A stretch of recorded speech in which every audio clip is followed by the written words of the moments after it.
కడప జిల్లాలో శ్రీరామ ఉత్సవాలు ఘనంగా జరుగుతున్నాయి. రెండో పత్రాద్రిగా పిలువబడే ఏకశిలా నగరం ఒంటిమిట్ట రాములోని ఆలయాన్ని విద్యుత్ దీపాలతో అలంకరించారు టీటీడీ అధికారులు.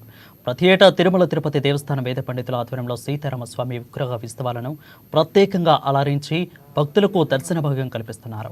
ధ్వజాహనం చేసి మంగళ వాయిద్యాల నడుమ శాశ్వతంగా భక్తులకు మంగళహారతులు భాగ్యం కల్పించారు.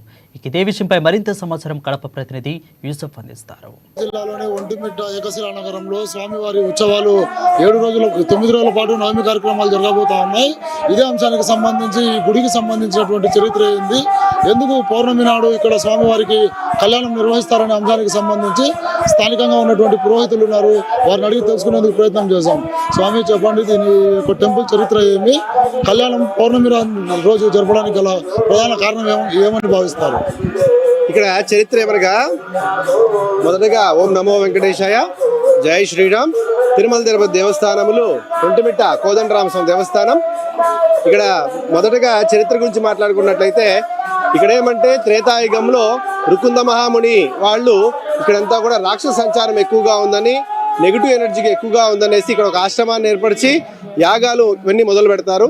అప్పుడు ఈ రాక్షసులంతా కూడా వచ్చి ఆ యాగాలంతా కూడా డిస్టర్బ్ చేస్తూ ఉంటే రాముల వారికి కంప్లైంట్ ఇచ్చి ఈ విధంగా యాగ సంరక్షణ చేయండి స్వామి అని అడిగినందుకు గాను రాముల వారు ఇక్కడికి యాగ సంరక్షణకే వస్తారు.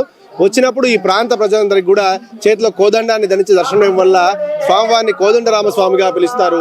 అయిన తర్వాత యాగ సంరక్షణ అంతా అయి వెళ్ళేటప్పుడు స్వామివారి ఇక్కడ స్వయంభూమూర్తిగా ఏర్పడి తర్వాత జాంబవంతుల వారి ఈ రూట్లో వచ్చినప్పుడు ఇక్కడ స్వామివారికి ప్రాణప్రతిష్ఠ చేశారని చెప్తారు. ఇక్కడ జాంబవంతుల వారి ప్రాణప్రతిష్ఠ. ఇంకా ఏమంటే ముగ్గురు మూర్తులు ఒకటేసారి కావడం వల్ల ఈ విధంగా పైకి విడిగా ఉంటారే కానీ దిగు భాగం అంతా కూడా ఒకటే రాయి ఉండడం వల్ల ఇక్కడ ఈ ప్రాంతానికి అప్పట్లో ఏకశిలా నగరం పిలిచేవాళ్ళు. తర్వాత కలియుగంలో మొదటగా ఒంటెడు మిట్టడు ఇద్దరు భక్తాదులు కలిసి గర్భాలయం దాకా గుడి నిర్మాణం చేయడం వల్ల ఒంటిమిట్ట అని పేరు మారింది.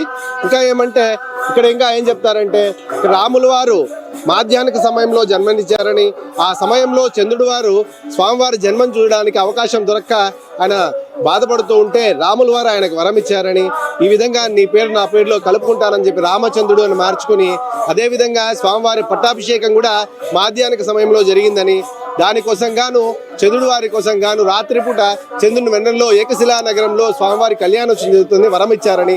దానివల్ల ఇక్కడ రాత్రిపూట స్వామివారి కళ్యాణోత్సవం జరుగుతుంది.